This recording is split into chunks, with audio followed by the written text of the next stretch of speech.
عورت اعتکاف میں بیٹھی ہوئی ہے اور ظاہر ہے کہ اس کا جو وضو خانہ ہوتا ہے، جو باتھ روم ہوتا ہے، وہ اس کی مسجد بیت کے اندر نہیں ہوتا، اس لیے کہ عورت نے مسجد بیت کے اندر اعتکاف کرنا ہوتا ہے۔ وہ جگہ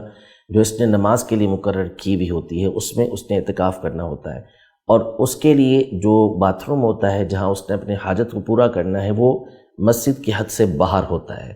تو لہذا وہاں پر وہ بلا ضرورت تو نہیں جا سکتی، ضرورت کے تحت ہی جائے گی۔ ضرورت جیسے اپنی حاجتوں کو اس نے پورا کرنا ہے، پیشاب وغیرہ کے لیے جانا ہے۔ اسی طرح اگر اس کا وضو نہیں ہے اور جس جگہ وہ بیٹھی ہے وہاں پر وضو کرنا اس کے لیے ممکن نہیں ہے، جیسے مثال کے طور پر ممکن یوں ہو سکتا ہے کہ وہاں اس نے کوئی ٹنکی وغیرہ رکھ لی، کوئی کولر رکھ لیا، نیچے کوئی اس نے برتن رکھ لیا جس میں وہ آسانی کے ساتھ وضو کر سکتی ہے، تو اس کے لیے حکم یہی ہوگا کہ وہ وضو یہیں کرے گی، چاہے وہ فرض نماز ہو چاہے وہ نفل نماز ہو، ادھر ہی وضو کرے، وہ وضو کرنے کے لیے نہیں جائے گی۔ لیکن اگر ایسا ممکن نہیں، جیسا کہ بہت سارے ہمارے گھروں کے اندر یہ ہوتا ہے کہ جو جگہ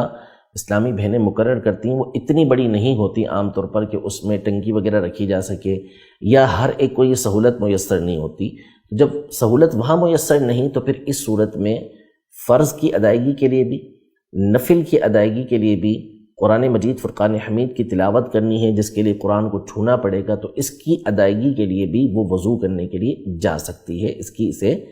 اجازت ہے۔ یعنی اب جو وہ نفل کے لیے وضو کرنے کے لیے جائے گی یا قرآن مجید فرقان حمید کے چھونے کے لیے وضو کرنے کے لیے جائے گی، تو یہ فرض وضو ہی کے حکم کے اندر ہوگا، یہ فرض ہی ادا کر رہی ہوگی۔ تو یوں یہ نفل ادا کرنے کے لیے قرآن مجید فرقان حمید کی تلاوت کے لیے، جبکہ اس جگہ پر وضو نہیں ہو سکتا، تو وہ باتھ روم میں جا کر وضو کر سکتی ہے۔